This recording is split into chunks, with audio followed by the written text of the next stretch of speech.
마지막 세 번째 영상입니다. 이제 여기 메뉴 창에 있는 메뉴들과 함께 설정 창에서는 어떤 것들을 설정할 수 있는지를 한번 쫙 살펴보겠습니다. 먼저 메뉴 창을 순서대로 쭉 보겠습니다. 클로즈 프로젝트는 말 그대로 이 프로젝트를 닫는 거고요. 비디오를 불러올 수도 있고 오디오를 불러올 수도 있습니다. 그리고 이미지나 비디오를 불러올 수도 있고 체인지 프레임 레이트를 바꿀 수도 있고 백그라운드의 컬러, 그러니까 스테이지의 색상을 바꿀 수도 있고 이 스테이지 자체의 크기를 변경할 수도 있습니다. 먼저 익스포트 비디오부터 보겠습니다. 비디오 내보내기 같은 경우는 예시로 제가 했던 1디렉팅을 한번 내보내기를 하면서 보여드릴게요. 내보내기를 하시면 이렇게 포맷을 설정하실 수가 있습니다. H264 코덱으로 MP4 포맷을 지원하고 GIF 그리고 PNG 시퀀스 파일로 내보낼 수가 있습니다. 이 PNG 시퀀스 파일 같은 경우에는 뭐 이제 배경이 뚫린 상태로 이미지 파일만 어떻게 내보내서 PC로 옮긴 다음에 프리미어나 아니면 뭐 애프터 이펙트 아니면 다른 곳에서 편집을 할 때 사용할 수 있고요. 여기 보시면 익스포트 플레이 레인지 온리 이렇게 되어 있잖아요. 이게 저번에 말씀드렸던 여기 이렇게 툴 옵션에 보시면 상단에 뜬 이 플레이백 레인지 여기 범위만큼만 내보내겠는가에 대한 체크 메뉴가 되겠습니다. 그래서 이거 체크를 하시면 설정한 부분만 렌더가 되는 거예요. 내보내게 되는 거죠. 퀄리티는 뭐 당연히 해야겠죠.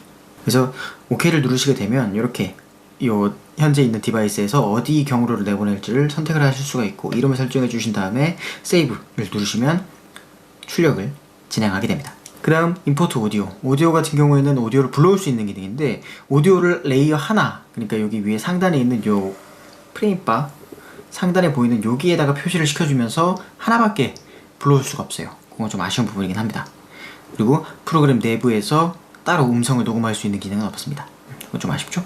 그 다음 import images 이미지를 불러오게 되는 겁니다. 이미지를 선택하시게 되고 이미지를 하나 불러오신다고 치면 현재 있는 이 프레임에 방금 불러온 이미지가 불러와지는 것을 보실 수가 있습니다. 이렇게 하나하나 선택하셔서 개별적으로 불러오고 싶은 것들만 쭈르륵 불러올 수도 있고 Select All 클릭하셔서 전부 다 불러오실 수도 있습니다. 이렇게 불러오시게 되면 선택한 이미지들이 프레임 하나당 하나씩 이렇게 불러와지게 돼요. 새로 레이어가 만들어지면서 전체 선택했던 이미지들이 시퀀스별로 이렇게 순차적으로 이렇게 불러와지게 되는 거죠. 다음은 임포트 비디오입니다. 비디오 같은 경우에 불러오게 되면 로드 해볼까요? 일단 프레임률을 계산을 해서 똑같이 이미지를 불러왔을 때와 마찬가지로 이렇게 상단에 새로운 레이어를 만들어주면서 이 레이어 상의 프레임별로 동영상을 불러오게 됩니다. 체인지 프레임 레이트 같은 경우에는 현재 만들어둔 이 프레임률을 바꾸게 되는 겁니다. 24로 바꿔볼게요. 24로 바꾸게 되면 24프레임으로 밑에 하단에 바뀌신 거 보이시죠? 이렇게 해서 프레임 레이트도 쉽게 바꾸실 수가 있습니다. 체인지 백그라운드 컬러 같은 경우에는 현재 기본적으로 흰색으로 되어 있는데 다른 색으로 바꿔주실 수가 있는 거예요. 이렇게 뭐 밑에 새로운 레이어를 깔아서 이렇게 채색을 해주는 것보다도 만약에 그냥 색상 전체를 다 동시에 바꾸고 버리고 싶다 하시면 요 체인지 백그라운드 컬러를 사용하시면 좀 더 편하겠죠? 그리고 밑에 리사이즈 앤 크롭 리사이즈 같은 경우는 말 그대로 크기를 변경하는 거예요. 그래서 이렇게 해상도를 높이고 줄이는 데에 목적이 되는 거고요. 그래서 이 비율 같은 경우에는 변하지가 않습니다. 크롭 같은 경우에는 현재 있는 요 이미지를 자르는 거예요. 자르는 개념으로 갑니다. 그래서 이렇게 이미지가 이렇게 잘리는 게 보이시죠? 여기 중간에 있는 요 사슬을 클릭해 주시게 되면 사슬이 해제가 되면 선택 해제가 되면서 요 비율도 X축과 Y축 변경하실 수도 있습니다. 여기 밑에 있는 건 뭐냐면 기존에 있던 이미지들을 어디 중점으로 해가지고 요 이미지를 이렇게 늘리고 줄이고 해줄 것인가에 대한 설정이에요. 그래서 왼쪽 기준으로 하시게 되면 왼쪽을 기준으로 이미지는 유지된 채로 오른쪽으로 늘어나게 되겠죠? 반대로 우측으로 하시게 되면 우측에 붙어서 이렇게 이미지가 늘어나고 줄어들게 됩니다. 이렇게 중심점을 정하셔가지고 얼마든지 원하는 걸 할 수가 있어요. 이렇게 그렇게 되면 여기 있는 메뉴는 다 살펴봤습니다. 그 다음 설정창입니다. 설정창에서 재밌는 것들이 굉장히 많아요.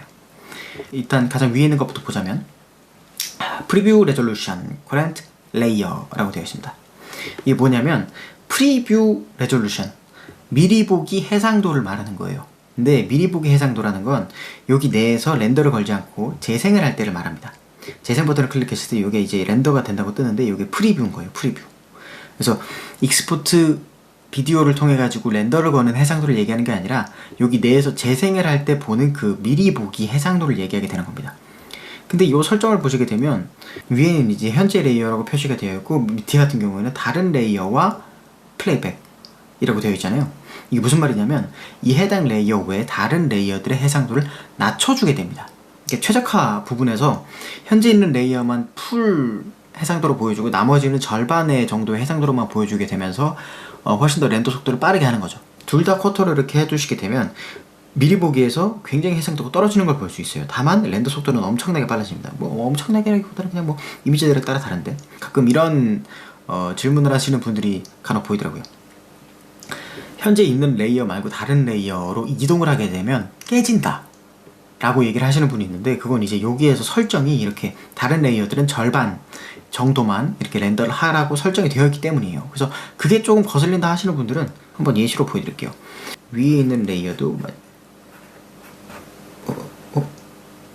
아무튼 위에 있는 레이어가 다른 레이어가 만약에 쿼터로 설정을 해주시게 되면 현재 내가 선택한 레이어 말고 다른 레이어는 이렇게 보시는 것처럼 해상도가 굉장히 떨어지는 걸 볼 수가 있죠. 이게 다 렌더를 걸 때, 그러니까 미리 보기를 할 때 최적화를 위해서 이런 설정이 존재하는 겁니다. 그래서 갑자기 다른 레이어로 선택하는 게 깨졌어요 싶으신 분들은 여기서 이거를 그럼 여기 설정해서 조절을 해주시면 됩니다. 그 다음 밑에 버튼스 라고 해가지고 forward and backward 버튼, 여기 있는 버튼을 얘기하는 거예요. forward and backward 버튼인데 다음 키프레임으로 가는 것 대신에 한 프레임 단위로 이동을 하겠다라는 뜻이 돼요. 이 프레임과 키프레임의 차이가 뭐냐면 한마디로 키가 되는 프레임, 얘는 지금 키프레임인 거예요. 이미지가 바뀌니까 그 다음 프레임에서 바뀌는 이미지가 바뀌는 프레임이 키프레임이라고 할 수가 있습니다. 홀드는 프레임이라고 보시면 되고 이렇게 이미지가 바뀌는 순간은 키프레임이라고 보시면 됩니다. 그러니까 여기 프레임 숫자로 볼게요. 1프레임, 얘는 지금 1의 키프레임이 되는 거고 그 뒤에 있는 것들은 이 1 키프레임에 대한 홀드 값이 되는 거예요. 그리고 여기 8프레임엔 키프레임이 들어가 있고 그 뒤에 있는 부분들은 9, 10, 11, 12, 13, 14까지는 이 8프레임에 대한 홀드 값이 되는 거죠. 그래서 여기서 이미지를 수정하더라도 이 8프레임에 대한 이미지가 그대로 유지가 되는 걸 볼 수 있습니다. 그래서 여기서 설명하는 바는 키프레임 단위로 이동하는 대신에 프레임 단위로 이동하겠다 라는 뜻이 됩니다. 지금은 체크가 해제되어 있죠. 기본적으로 체크가 해제되어 있을 겁니다. 그래서 여기 있는 앞뒤로 왔다 갔다 하는 이 포워드 앤 백워드 버튼을 누르시게 되면 키프레임 단위로 이동하는 걸 볼 수가 있어요. 근데 여기서 이 설정을 켜시게 되면 이렇게 프레임 단위로 이동하는 걸 보실 수가 있습니다. 그리고 그 밑에 플립 휠, 이것은 여기 밑에 있는 요 중간에 있는 요 휠 버튼 있잖아요. 요것을 이제 플립 휠, 요걸 얘기하는 건데 요것을 갖다가 어떻게 바꿔줄 것이냐는 설명입니다. 지금 체크가 되어 있죠. 그래서 프레임 단위로 이동을 한다 라고 표시가 되어 있는 거예요. 지금 이제 여기에 체크가 되어 있기 때문에 프레임 단위로 이동하는 것 대신에 키프레임 단위로 이동하겠다 가 체크가 되어 있으니까 지금 키프레임 단위로 이동을 하는 겁니다. 이걸 해제해 주시게 되면 요걸로 이렇게 드래그를 하실 때는 프레임 단위로 이동을 하게 돼요. 좀 더 편하신 대로 작업을 하시면 됩니다. 그 밑에 있는 거는 이 다음 키프레임 버튼을 눌렀을 때 자동으로 뒤에 아무 그림이 없으면 새로 이미지 한 장을 추가하겠느냐의 설정값이 됩니다. 여기 보시게 되면 지금 이제 여기 프레임은 하나밖에 없잖아요. 뒤에 있는 프레임은 없습니다. 근데 이 다음 버튼을 눌렀을 때 이렇게 자동으로 여기에 해당하는 만큼의 홀드만큼을 자동으로 뒤에다 빈 키프레임을 만들어 줄 것인가에 대한 설정입니다. 그래서 지금 보시면 여기 다음 프레임이 아무것도 없을 때 여기 자동으로 플러스 표시가 되는 걸 보실 수가 있을 거예요. 요거를 만약에 체크를 해제해 주시게 되면 여기 플러스 표시가 안 뜹니다. 그리고 활성화가 안 되죠. 뒤에 아무것도 없으니까 이동을 못 하는 거죠. 예. 요것도 편의에 따라 가지고 설정을 하시면 됩니다. 저는 보통은 켜두고 자동으로 이렇게 프레임 추가해가면서 그렇게 작업을 하게 됩니다. 그 다음 볼륨 버튼 펑션인데, 볼륨 버튼이 기본적으로 다 어떤 디바이스에다 다 있잖아요. 그래서 그 버튼들을 어떻게 활용할 것인가에 대한 얘기입니다.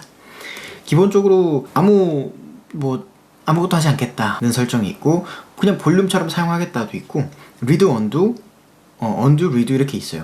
실행 취소 버튼을 활용하겠다의 뜻이 됩니다. 이렇게 뭐 저처럼 이렇게 키보드를 따로 활용을 하시거나 아니면 이렇게 탭스트랩2 같은 어떤 그런 디바이스를 활용하시는 분들이 아니라면 디바이스를 드시고 이렇게 손으로 터치를 해서 다른 단축키들을 활용하시거나 아니면 여기 있는 볼륨 버튼을 통해서 단축키를 활용할 수 있게 해둔 기능인 거죠. 여기 밑에 이제 포워드 앤 백워드 같은 경우에는 이 버튼을 누르시게 됐을 때 다음 프레임, 이전 프레임으로 이렇게 이동을 하게 됩니다. 이것도 이제 제가 요 탭스트랩2를 구매하지 않았을 때는 지하철에서 작업을 할 때 이렇게 키보드 버튼, 볼륨 버튼을 눌러가면서 작업을 했었던 기억이 있습니다. 이것도 굉장히 편리한 기능인데 볼륨 업 버튼, 다운 버튼의 순서를 이렇게 따로 설정을 해줄 수가 있는 거예요. 이렇게 언두, 리드, 언두 이렇게 써 있는 건 이렇게 순서를 바꿔주는 기능으로 되어 있는 겁니다. 그 다음 밑에 어니언 스킨에 대한 설정입니다. 어니언 스킨에 대한 오퍼시티 값을 조절해 줄 수 있는 거예요. 그래서 지금은 23%로 되어 있는데 이게 만약에 100%로 되어 있으면 이렇게 이전 프레임과 다음 프레임을 볼 때 굉장히 진하게 표시가 되시는 걸 볼 수가 있을 거예요. 이렇게 오퍼시티가 100%, 투명도가 100%로 되어 있으니까 선명하게 보이는 거죠. 그래서 이것도 너무 좀 진하다 싶으시면은 뭐 이렇게 편의에 따라 가지고 이렇게 줄여서 이렇게 아주 희미하게 보셔도 되고요. 그리고 이전 프레임과 다음 프레임에 대한 색상도 바꿔주실 수가 있습니다. 색상을 없게 하면은 그 이미지의 색상이 그대로 표시가 돼요. 논으로 하게 되면 이전이 그냥 회색으로 표시가 되죠. 만약에 지금 있는 여기에 있는 요 이미지가 빨간색이다. 빨간색이다 라고 하면 이렇게 빨간색에서 오퍼시티만 낮은 상태로 보여주게 되죠. 이것도 편의에 따라서 설정을 하시면 됩니다. 그 다음 스타일러스는 이렇게 펜을 얘기합니다. 펜 온리 드로잉 모드, 이것을 체크해 주시게 되면 오직 펜만으로만 드로잉을 할 수가 있습니다. 손으로는 터치를 해도 드로잉이 되지 않아요. 다만 이제 양손을 사용해 가지고 하는 뭐 이렇게 줌이나 아니면 줌하고 뭐 이런 것들은 되는데 드로잉은 안 된다. 이것을 체크해 주시게 되면 손 터치를 통해서도 그림을 그릴 수가 있는 거죠. 다만 손은 필압을 받지 않기 때문에 필압은 적용이 안 되는 걸 보실 수 있습니다. 그리고 펜 칼리브레이션, 펜에 대한 이 좌표를 재설정해 주는 거예요. 그래서 뭔가 조금 그림을 그리는데 조금 어긋나는 것 같다. 그렇게 되면 요걸 이렇게 설정을 해주시면 되고, 그 다음 show cursor when hovering, 이거는 이제 디바이스와 펜이 이렇게 어느 정도 거리에 가까워졌을 때 마우스 커서가 뜨게 되는 걸 얘기합니다. 그래서 그 호버링 상태에 들어가게 되면 이 커서를 표시할 것이냐 말 것이냐의 뜻이 됩니다. 여기 안에 작은 원도 있고 그 위에 큰 원도 있는데 여기 큰 원이 요 방금 설정한 요 호버링에 대한 그 커서고요. 안에 보이는 조그만 커서는 그냥 기본적으로 제공되는 이 디바이스 자체에 제공되는 호버링 커서입니다. 헷갈리시면은 여기 러프 애니메이터에서는 꺼주시면 돼요. Spen 버튼 펑션, 이게 또 기가 막힌 기능이죠. Spen은 Spen의 버튼이 이렇게 있잖아요. 요 버튼을 무슨 기능으로 활용할지에 대한 얘기가 되는 겁니다. 그래서 언두, 실행 취소 기능이 있고, 토글, 브러쉬 앤 이레이저 해가지고 클릭하게 되면 브러쉬, 클릭하게 되면 지우개 해가지고 왔다 갔다 하면서 뭐 단축키를 굳이 활용 안 해도 이 버튼을 통해서도 지우개와 펜을 왔다 갔다 바꿀 수가 있습니다. 그리고 밑에는 어니언 스킨 기능을 켜고 끄고 하는 기능이고요. 밑에는 컬러 색상 피커를 설정하게 되는 기능입니다. 안드로이드 사용하시는 분들은 아실 거예요. 여기 이렇게 S펜 버튼을 누르게 되면 이게 떠요. 이 에어 커맨드가 반드시 떠요. 이것을 저는 어떻게 활용을 하고 있냐면, 기본적으로 이렇게 드로잉을 하시고 나서 이 S펜 버튼을 누르시게 되면 실행 취소는 되는데 에어 커맨드가 뜨는 게 보이시죠? 이게 너무 불편합니다. 근데 버튼을 누르고 화면에 대세요. 그리고 떼면 안 뜹니다. 네. 맞습니다. 저도 알고 있습니다. 최근에 이제 안드로이드 업데이트가 되면서 그 에어 커맨드 기능을 끌 수 있게 되었어요. 그래서 이제 버튼을 눌러도 저게 이제 안 뜨게 할 수 있습니다. 근데 이제 이걸 찍을 당시에는 몰랐기 때문에 마치 이제 저만이 아는 그런 꿀팁을 여러분들에게 알려드리고자 그런 어떤 신나하는 표정이 보이실 겁니다. 뭐 그렇다고요. 지금은 이제 끌 수 있습니다. 그걸 알려드리고 싶었어요. 그 다음 밑에 미니멈 브러쉬 사이즈 프레셔, 이것은 이제 필압 같은 경우에 필압을 이렇게 켜놨을 때 최소 크기를 설정하는 거예요. 밑에 좀 오퍼시티가 되어 있죠. 뭐 오퍼시티도 브러쉬 이 필압을 먹여가지고 이렇게 쓸 수 있는데 그 최소 오퍼시티 값을 이렇게 설정을 해주는 겁니다. 그래서 만약에 좀 필압 관련된 내용들을 조금 더 세부적으로 좀 디테일하게 다루고 싶은데 설정이 없어서 아쉬웠다 싶으신 분들은 여기서 좀 만져주시면 됩니다. 그러니까 지금은 펜이 만약에 이렇게 작게부터 이렇게 굵게까지 이렇게 표시가 되잖아요. 근데 여기서 만약에 요 0%를 갖다가 미니멈 프레셔를 100%로 해두게 되면 처음부터 100%의 크기로 이렇게 설정이 되기 때문에 필압이 안 먹는 거랑 똑같은 느낌을 낼 수 있는 거죠. 극단적인 걸 보여드린 거고, 한 60%로 하시게 되면 이렇게 필압을 적절히 먹게끔만 할 수도 있습니다. 그러니까 필압을 먹는데 필압이 너무 디테일하게 먹어서 좀 불편해 하시면 여기서 설정을 좀 하시면 돼요. 오퍼시티도 마찬가지고요. 저는 0으로 두고 씁니다. 그럼 인터페이스, left-handed interface라고 해서 지금은 제가 체크를 해놨잖아요. 이게 기본적으로 체크가 해제되어 있을 겁니다. 이걸 해제해 주시면 오른손에 이 인터페이스가 있어요. 오른손 잡이니까 왼손으로 요 터치를 해서 인터페이스를 활용해라 라는 뜻이 되는 거고요. 저는 왜 오른쪽으로 하냐면 이게 왼쪽으로 두 개 쓰시게 되면 그림을 그리다가 이제 뭐 툴 옵션이나 뭐 이런 것들을 만지기 위해 가지고 왼쪽으로 가야 돼요. 이게 왼쪽으로 갈 때 이 선이 가려요. 저는 가리는 게 좀 불편하더라고요. 그래서 그냥 오른쪽에 두고 이미지를 계속 보면서 여기 설정 값을 만지는 게 좀 더 보는 좀 더 편해가지고 이걸 쓰고 있습니다. 이것은 편하신 대로 쓰시면 돼요. 다음 인터페이스 스케일. 이거는 그거예요. 이 인터페이스가 각 디바이스마다 디바이스가 그러니까 디스플레이가 큰 게 있고 작은 게 있고 해상도에 따라서 또 얼마나 표시되는지에 따라서 또 다를 겁니다. 근데 그거를 임의적으로 설정을 해줄 수가 있는 거예요. 기본적으로는 자동으로 이렇게 설정이 되어 있어서 가장 최적화된 크기 정도의 이 인터페이스를 보여주게 되는데, 얘가 만약에 얘를 엄청 줄이고 싶어요. 나는 어차피 이런 것들 인터페이스 잘 안 만지니까 엄청 조금 해도 돼 라고 하면 엄청 작아집니다. 이렇게. 그래서 훨씬 더 요 스테이지의 크기가 커진 걸 볼 수가 있어요. 얘를 갖다가 뭐 7 이렇게 해주시잖아요. 엄청 커집니다. 이렇게. 네. 그래서 이게 잘 안 보이시는 분들, 터치하는데 불편하신 분들은 이렇게 크게 하셔서 작업을 하셔도 괜찮겠죠. 그 다음 타임라인 패널 맥시멈 하이. 이거는 레이어들이 몇 개까지 추가가 되느냐에 따라 가지고 이렇게 늘어나요. 이 인터페이스가. 레이어가 추가됨에 따라서 이 인터페이스가 늘어나게 되는데, 어느 정도로 이렇게 늘어나게 되면 그 다음부터는 이제 밑에 드래그를 해가지고 이렇게 휠로 이렇게 위아래를 이렇게 보셔야지만 확인이 가능해지게 됩니다. 근데 이게 맥시멈 하이가 지금 제가 6으로 되어 있잖아요.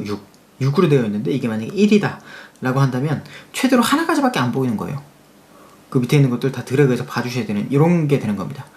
그래서 만약에 레이어를 한 번에 편집을 할 때 이게 좀 불편하시다 싶으시면은 편집만 하기 위해서 일단 이 인터페이스를 갖다가 잠깐 9 정도까지 하셔가지고 엄청 내려놓으세요. 막 레이어를 편집을 막 하신 다음에 다시 이제 작업을 하기 위해서 인터페이스를 갖다가 조금 맥시멈 하이를 갖다가 적절한 수로 이렇게 조절해 주시면 편하게 편집을 하실 수가 있겠죠. 이렇게 크게 해놓고 나서 어차피 여기 스테이지 우측 상단에 보시게 되면은 스테이지만 이렇게 보여주게 되는 이 버튼도 있습니다. 이것도 활용하시게 되면은 괜찮게 편집을 하실 수 있을 거예요. 이것도 사용자 편의에 따라 가지고 얼마든지 설정이 가능하기 때문에 편하신 걸 찾아서 쓰시면 됩니다. 그다음 밑에 Show Playback Range Slider. 이거는 여기 체크를 해제해 주시게 되면 툴바에 여기 위에 그 슬라이더가 안 떠요. 플레이백 레인지가 안 뜨게 됩니다. 이렇게 체크를 해주시면 플레이백 슬라이더가 보이게 되죠. 이거 전 없어요. 이거 뭐 업데이트가 안 된 건가요? 한번 여기서 한번 확인해 보시면 이게 체크 해제되어 있는지 한번 보시면 됩니다. 그 다음 밑에 쭉 보시게 되면 줌 관련된 얘기입니다. Allow pinch zoom of canvas. 이건 이제 줌, 양손으로 이렇게 핀치를 하면은 줌이 될 것인가 말 것인가, 이걸 허용할 것인가 말 것인가에 대한 얘기고요. 그 밑에는 이제 회전에 대한 얘기입니다. 스냅 줌 앤 로테이션. 이거는 이 스냅 같은 경우가 제가 처음 1강 전 이걸 강의라고 하는 게 좀 어색해요. 강좌라고 얘기하는 게 그냥 사용법 설명 정도가 적당한 것 같습니다. 아무튼 이게 해제가 되어 있으면 이렇게 보이시나요? 화면에 탁 이렇게 스냅이 되지 않습니다. 그래서 여기 우측에 로테이션 값이 지금 이제 마이너스 1도 이렇게 되어 있죠. 줌도 한 뭐 99%, 막 101% 이렇게 해서 디테일한 설정을 하실 수가 있어요. 이걸 스냅을 켜주시게 되면 보시게 되면 내가 99%로 설정을 하고 싶어도 96% 이상으로 가면 자동으로 100으로 딱 붙게 되죠. 스냅도 편하신 대로 설정을 하시면 됩니다. 이렇게 되면 모든 기능들에 대한 설명은 끝났습니다. 그 밑에 같은 경우에는 이제 웹사이트나 아니면 현재 이 안드로이드 요 러프 애니메이터의 버전 이런 것들이 표시가 되어 있고요. 웹사이트를 클릭을 하시게 되면 웹사이트로 이동을 이렇게 해요. 이 웹사이트에서는 뭐 여러 가지를 확인하실 수가 있는데 툴에 대한 설명이 굉장히 자세히 나와 있습니다. 다만 영어로요. 이 서포트에 들어가시게 되면 서포트 안드로이드 앤 iOS 이렇게 현재 제가 설명드렸던 모든 것들이 다 영어로 이렇게 설명이 다 자세히 되어 있어요. 이것도 그리고 여기 밑에 키보드 숏컷이라고 해서 키보드 그 단축키에 대한 설명들이 쭉 나와 있습니다. 그래서 어떤 기능들이 어떤 단축키를 이렇게 그 해당이 되어 있는지 이런 것들 확인하셔서 만약에 탭스트랩 2 쓰시는 분들 같은 경우에는 탭스트랩 2 키 매핑을 여기에 지정이 되어 있는 요 단축키를 활용을 해서 키 매핑을 하시게 되면 되는 겁니다. 그러면은 본인만의 키보드 커스텀으로 잘 활용할 수가 있는 거고요. 그렇게 되면 오늘 익스포트에 관련된 설명과 설정창에 관련된 설명이 모두 다 끝났습니다. 그렇게 되면서 이 모든 툴에 대한 설명이 다 끝나게 되는 거죠. 그래서 일단 툴에 대한 설명이 하나 끝났으니까 다른 툴 영상도 만들 거긴 한데 이제는 좀 애니메이팅에 관련된 영상을 좀 찍어보고자 합니다. 다음에 혹시 어떤 툴을 알려드렸으면 좋겠는지 추천을 좀 해주세요. 뭐 한번 알아보고 한번 알려드리는 그런 영상 찍어볼 테니까. 일단 제가 주로 쓰는 건 이제 애니메이트 CC 플래시죠. 그게 또 있고 TBP가 있는데 두 개는 기능이 워낙 방대하고 그래가지고 기본적인 것들만 또 먼저 찍어놓고 나중에 점차 이제 순차적으로 좀 기능적인 측면들을 다 다뤄보는 것도 가능할 것 같습니다. 일단 영상은 여기까지. 애니메이팅에 관련된 얘기로 돌아오겠습니다. 유성원이었습니다.